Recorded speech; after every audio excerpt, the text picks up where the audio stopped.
Hi hello welcome to Kavya story world Aashiqui episode 82. లేదమ్మా, వాడు వచ్చేది గెట్ టుగెదర్ కోసం కాదు, మరెందుకు అడిగింది హాస్ని ఈలోపే. పెళ్లి చూపులకి. ఆల్రెడీ ఇండియాలో ల్యాండ్ అయిపోయి ఉంటాడు అన్నాడు శివ. అవునా అని ఏదో సందేహం వచ్చి సందిగ్ధంలో ఉన్నదానిలో అంది. సరే అన్నయ్య, ఉంటాను, ఫోన్ పెట్టేసింది.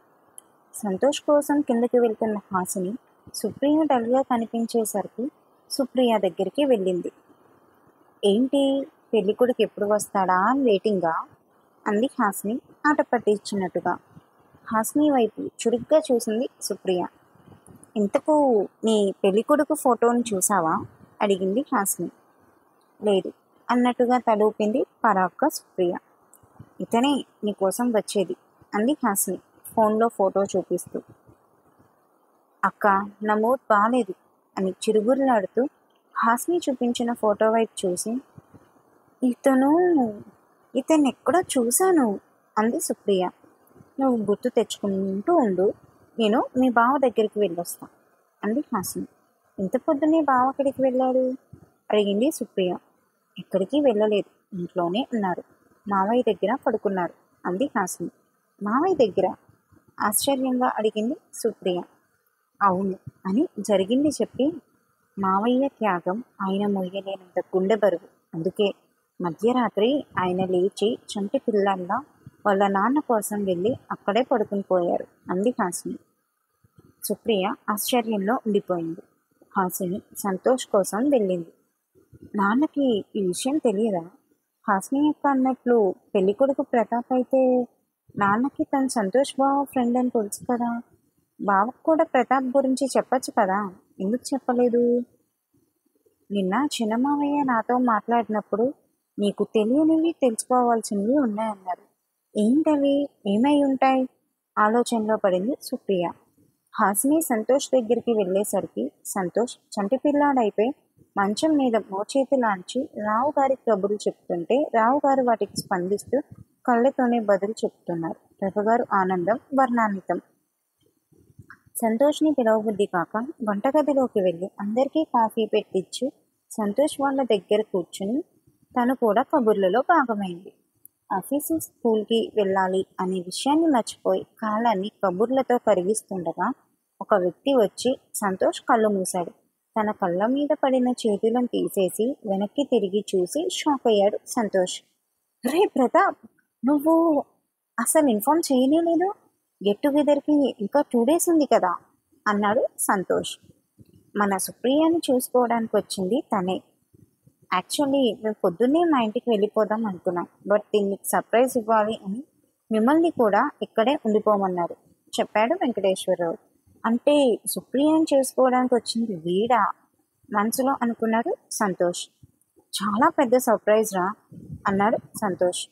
ప్రతాప్ హాస్నీని చూసి, తినేనా నీ భార్య, మరి పరిచయం చేయవా నాకు అన్నాడు ప్రతాప్. యా, తిను హాస్ని, నా జీవితంలోకి మళ్ళీ సంతోషాన్ని తీసుకొచ్చింది తినే, నా భార్య హాస్ని అని హాస్ని భుజం చుట్టూ చెయ్యి వేసి చెప్పాడు సంతోష్. నైస్ పేరు రా, మరి నా పేరు ఎక్కడుంది అడిగాడు ప్రతాప్. తన రూమ్లో ఉంది బాబు, కాస్త సిగ్గుపడుతోంది రావడానికి అన్నారు పద్మ. అయితే నేనే తన దగ్గరికి వెళ్తాను, తను రానవసరం లేదు అన్నాడు ప్రతాప్. పద సుప్రియ దగ్గరికి వెళ్దాం అన్నాడు సంతోష్. ఇద్దరూ వెళ్ళారు. హాయ్ సుప్రియ అంటూ తన రూమ్లోకి వెళ్ళాడు ప్రతాప్. సుప్రియ ముఖంలో ఎటువంటి భావన లేదు, హాయ్ కూడా చెప్పలేదు. సంతోష్ వైపు చూసింది. నేనున్నా అన్నట్లుగా కనురెప్పలతో సైగ చేశాడు సంతోష్. చిన్నప్పుడు కన్నా ఇప్పుడు ఇంకా అందంగా ఉన్నావు అని ఇంకా చెప్పుకుంటూ పోతున్నాడు ప్రతాప్. యష్ తప్ప ఈ కాంప్లిమెంట్ ఎవరిచ్చినా కోపం వస్తాం, చాలా అసహనంగా ఉంది బావా అని కళ్ళతోనే చెప్పింది సుప్రియ.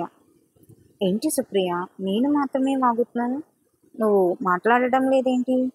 కొంప తీసి ఈ పెళ్ళి ఇష్టం లేదా ఏంటి అన్నాడు ప్రతాప్.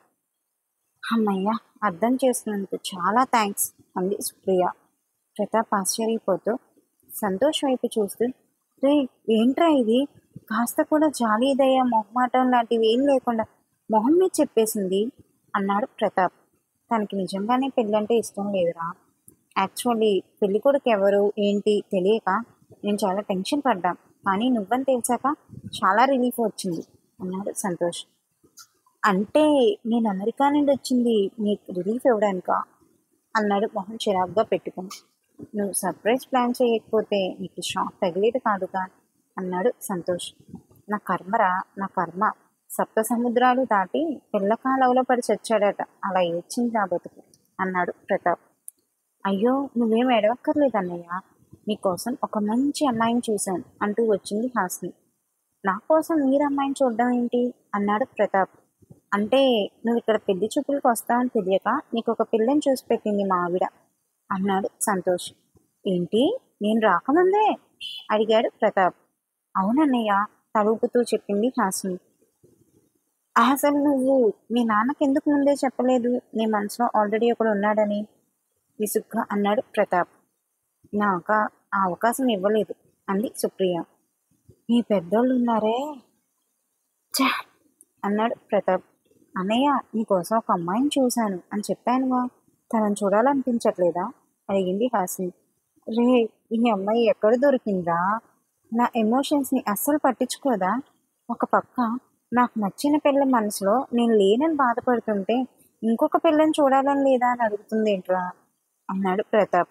సారీరా, బట్ ఇప్పుడు నీ హెల్ప్ నాకు చాలా అవసరం అన్నాడు సంతోష్. అవునన్నయ్య నువ్వు చాలా మంచివాడివి అని ఒకసారి శివ అన్నయ్య కూడా చెప్పాడు. నువ్వు పెద్ద మనసు చేసుకుని ఆ రెండు మనసులను కలిపేస్తే చాలు అంది హాసిని.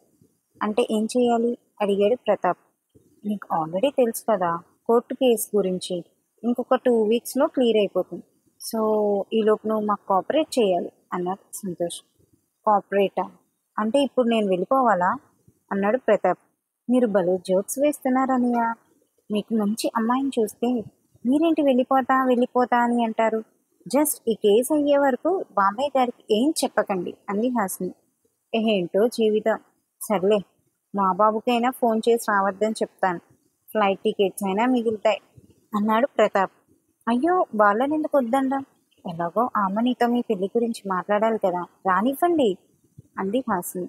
రే, ఏంట్రా మీ ఆవిడ మాటలే నాకు మంత్రంలా వినిపిస్తున్నాయి రా బాబు. చిన్నపిల్లాడికి చందమామని చూపించి అన్నం తినిపించినట్టు మీ ఆవిడ కాసేపు ఉంటే ఆ అమ్మాయిని తీసుకొచ్చి మా ముందు నిలబెట్టి చెయ్యి కలిపి ప్రాణిగ్రహం అయిపోయిందనుకుందేమోరా అన్నాడు ప్రతాప్. ప్రతాప్ మాట్లాడిన తీరుకి సుప్రియ గట్టిగా నవ్వింది. నువ్వు నవ్వకు సుప్రియ, నా గుండె తట్టుకోలేదు, ఆగిపోగలదు అన్నాడు ప్రతాప్. అయితే మీరు ఖచ్చితంగా ఆమెని చూడాల్సిందే అంది హాసిని. తరువాత చూస్తాలే కానీ చెల్లెమ్మ, ఇప్పుడు నేనేం చేయాలరా, నీకేం కోఆపరేట్ చేసి అడవాలి అన్నాడు ప్రతాప్. సంతోష్ నవ్వుకుని, వీళ్ళకి రిజిస్టర్ మ్యారేజ్ ప్లాన్ చేశాను, నా పెళ్ళి పెద్దగా ఉంది చాలు అన్నాడు. పెళ్ళి చేసుకుందామని వచ్చి పెళ్ళి పెద్దగా మారాను, ఏంటో జీవితం అన్నాడు ప్రతాప్. అమ్మయ్య, నాకు ఇప్పుడు చాలా చాలా అంటే చాలా రిలీఫ్గా అనిపిస్తుంది బావా, వెంటనే ఈ విషయం నేను యష్కి చెప్పాలి అంది సుప్రియ. ఇంతకు నా కోసం మీరు వెతికిన ఆలిది గని మణి ఎక్కడుంది అడిగాడు ప్రతాప్. తన పేరు నిధి గని కాదు, ఆమెని అంది హాసిని. రే, ఎలా చేసుకున్నావురా ఈ అమ్మాయిని, నేను మాట్లాడే ఎమోషన్కి తను చెప్తున్న తీరుకి సంబంధం ఏమైనా ఉందేమిట్రా, పైగా నువ్వు ఈ అమ్మాయిని ఎలా ప్రేమించావురా అడిగాడు ప్రతాప్. అన్నయ్య మీరు నన్ను హర్ట్ చేస్తున్నారు అంది Hasini. I'm very deeply hurt యార్ అన్నాడు ప్రతాప్ అసహనంగా. ఈ ఎపిసోడ్ కనుక మీకు నచ్చినట్లయితే please like, share and subscribe my channel.